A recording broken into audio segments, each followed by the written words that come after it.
بسم اللہ الرحمن الرحیم اللہم صلی علی سیدنا محمد وبارک وسلم رب اشرح لی صدری ویسر لی امری واحلل عقدۃ من لسانی یفقہوا قولی۔ السلام علیکم ورحمۃ اللہ وبرکاتہ۔ کیا آپ کو معلوم ہے کہ فرض نمازوں اور تہجد میں کیا فرق ہے؟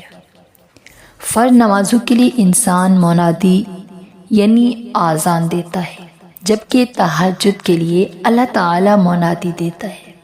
فرض نماز کے لیے ندا یعنی اذان کو تمام انسان سنتے ہیں، جبکہ تہجد کی ندا کو بعض خوش بخت انسان سنتے ہیں۔ فرض نمازوں کو بہت سارے لوگ پڑھتے ہیں، جبکہ تہجد کو اللہ تعالیٰ کے خاص بندے پڑھتے ہیں۔ فرض نماز کی پکار ہے حی علی الصلاۃ یعنی نماز کی طرف آؤ، جبکہ تہجد کے لیے پکار ہے کوئی مجھ سے مانگنے والا میں اس کو عطا کروں، کوئی ہے جو مجھ سے مغفرت چاہنے والا کہ میں اس کو بخش دوں۔ تو اللہ سے دعا کریں اللہ ہمیں تہجد کی محبت اور اسے پڑھنے کی توفیق عطا فرمائے، آمین۔ تہجد وہ نماز ہے جس میں انسان رات کے اندھیرے میں اپنے اللہ سے ملاقات کرتا ہے۔ وہ نیند سے بیدار ہو کر اپنے رب کے آگے جھکتا ہے، مگر ضروری نہیں کوئی تہجد پڑھتا تو محبت ہی مانگتا ہو محبوب کے، کیونکہ وہ جو اللہ ہے نا اس کی محبت میں بڑا سکون ہے۔ وہ تہجد کی توفیق بھی جناب انہیں ملتی ہے جنہیں اللہ کو راضی کرنا ہوتا ہے۔ تہجد کے وقت کا سکون صرف وہی سمجھ سکتا ہے جس نے تہجد میں اللہ سے باتیں کی ہوں، جس نے تہجد کی نماز میں بھی دنیا کی محبت نہیں اللہ کی محبت مانگی ہو۔ تہجد وہ نماز ہوتی ہے جو ہمیں ہمارے اللہ کے بہت قریب کر دیتی ہے، اور تہجد میں مانگی کی دعاؤں پر نہ کن فیکون کی بارش ہوتی ہے۔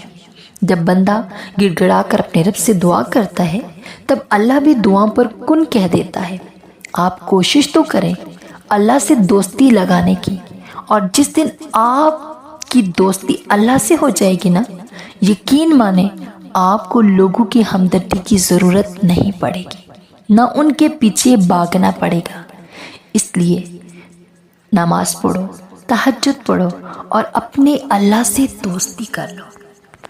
ترمذی شریف کی روایت ہے کہ رسول اللہ صلی اللہ علیہ وسلم نے ارشاد فرمایا، رات کو اس وقت نماز پڑھو جب لوگ سو رہے ہوں، تم لوگ سلامتی کے ساتھ جنت میں داخل ہوگے۔ تہجد ایک ایسی لاڈلی عبادت ہے جس کا بلاوا عرش سے آتا ہے، اور یہ بلاوا اس کے لیے آتا ہے جسے اللہ نے چنا ہوا ہوتا ہے، اور یہی اس کی خوش نصیبی ہے۔ اور جب انسان یہ عبادت کر رہا ہوتا ہے تو اللہ تعالیٰ اپنے اس بندے کو پیار سے دیکھتا ہے اور اپنے نیک بندوں کی اسی عبادت سے انہیں سکون بخشتا ہے اور ان کی تمام خواہشات پوری کرتا ہے جو وہ چاہتے ہیں۔ سبحان اللہ۔ بڑے مزے کی بات تہجد کی کہانی سنیں۔ اگر تہجد میں سورہ یاسین پڑھ کے دعا مانگی جائے تو دعا بھی انشاءاللہ قبول ہوگی، کیونکہ ایسے 3 دل ملتے ہیں، ایک رات کا دل، دوسرا قرآن کا دل، تیسرا انسان کا دل۔ اور جب 3 دل مل جائیں تو ان 3 دلوں کا ملنا قبولیت کا سبب بنتا ہے۔ تہجد کی طاقت دیکھیں، جب اللہ آپ کو خود چنتا ہے رات کے آخری پہر کے لیے تہجد پڑھنے کے لیے، پھر سوچو وہ تمہیں خالی ہاتھ کیسے لوٹائے گا۔ اس لیے جب بھی رات کے آخری پہر آنکھ کھولے تو اسے بے وجہ مت سمجھ لینا۔ اس کا مطلب کیا ہے کہ اللہ تم سے تہجد میں ملاقات کرنا چاہتا ہے، بات کرنا چاہتا ہے۔ جو کہانی تہجد تک پہنچ جاتی ہے پھر وہ کبھی ادھوری نہیں رہتی۔ چاہت سے نصیب تک کا جو فاصلہ ہے وہ بس ایک دعا ہے۔ تہجد میں بہنے والا ہر آنسو اللہ سے کن کہنے کی سفارش کرتا ہے۔ تو اگر درد رات بھر سونے نہیں دیتا تو جان لو کہ وہ منتظر ہے تمہارا، ابھی بھی اس کو انتظار ہے تمہاری دعاؤں کا۔ مانگ لو، ابھی بھی کچھ نہیں بگڑا، ابھی بھی وہ سب ہو سکتا ہے جو تم چاہتے ہو، ابھی بھی وہ سب مل سکتا ہے جو تم مانگتی ہو، ابھی بھی قبولیت کی ایک گھڑی باقی ہے، ابھی بھی تہجد کا پلڑا مقدر پر بھاری ہے۔ مانگنا ہے تو مانگ لو۔ جو دعائیں تمہیں اتنی پیاری ہوتی ہیں نا، انہیں مانگنے کا انداز بھی بہت پیارا ہونا چاہیے، اتنا پیارا کہ اللہ پہلی بار میں ان پر کن کہہ دی۔ اور پتہ ہے اللہ کو اتنا پیارا انداز کس کا لگتا ہے؟ تہجد پڑھنے والوں کا۔ آپ کو جو چاہیے، اگر آپ نے اس سے اللہ سے تہجد میں نہیں مانگا تو کیا مانگا آپ نے؟ تو اللہ سے مانگے، اللہ سے مانگنے والے بنے۔ ہم اللہ سے جب مانگتی ہیں اللہ بہت خوش ہوتے ہیں۔ اور دیکھیے رمضان المبارک پھر ایک دفعہ ہمارے پاس رحمتوں کا سایہ لے کر آیا ہے۔ تو دیکھیں یہ مہینہ کیوں ہم پر دوبارہ آیا، اس لیے کہ ہم اللہ سے مانگیں، اپنے گناہوں کی بخشش مانگیں، مغفرت مانگیں، رحمت مانگیں، برکتیں سمیٹیں۔ اور رمضان میں تو ہمارے لیے بہت سنہری موقع ہے کہ ہم تہجد کو لازم پکڑ لیں۔